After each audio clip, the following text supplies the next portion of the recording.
ரூபாய் 1000 ரொக்கம் பொங்கல் பரிசு தொகுப்பு பெற இன்று கடைசி நாள்.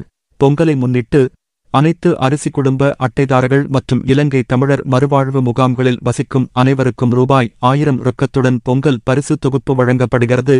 முதலமைச்சர் ஸ்டாலின் பொங்கல் பரிசாக 1 கிலோ பச்சரிசி, 1 கிலோ சர்க்கரை, முழு கரும்பு மற்றும் ரூபாய் 1000 ரொக்கம் மற்றும் இலவச வேட்டி சேலை வழங்கும் பணியை கடந்த 10ஆம் தேதி காலை ஆழ்வார்பேட்டையில் தொடங்கி வைத்தார். மொத்தம் 2,19 லட்சம் அரிசி பெறும் குடும்ப அட்டைதாரர்களில் ஒருவர் கூட விடுபடாமல் பொங்கல் பரிசு சிறப்பு தொகுப்பு வழங்கப்படுகிறது.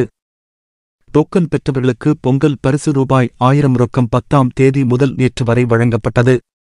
டோக்கன் வழங்கப்படாதவர்கள் மற்றும் அரிசி அட்டைதாரர்கள் விடுபட்டு இருந்தால் 14ஆம் தேதி இன்று வழங்கப்படும் என்று அரசு அறிவித்து இருந்தது.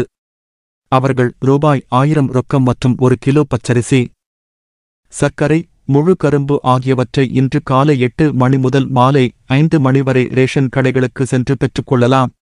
நாளை மறுதினம் ரேஷன் கடைகளுக்கு விடுமுறை. இந்த மாதிரி வரக்கூடிய செய்திகள் அனைத்துமே உடனுக்குடனே தெரிஞ்சுக்கணும் அப்படின்னா டுடே ட்ரெண்டிங் டிவி சேனலை சப்ஸ்கிரைப் பண்ணிக்கோங்க. கூடவே சைடில் இருக்கிற பெல் பட்டனை கிளிக் பண்ணிக்கோங்க. அப்போ நம்ம சேனலில் வரக்கூடிய இந்த மாதிரி செய்திகள் அனைத்துமே உங்களுக்கு உடனுக்குடனே தெரிஞ்சுக்க முடியும்.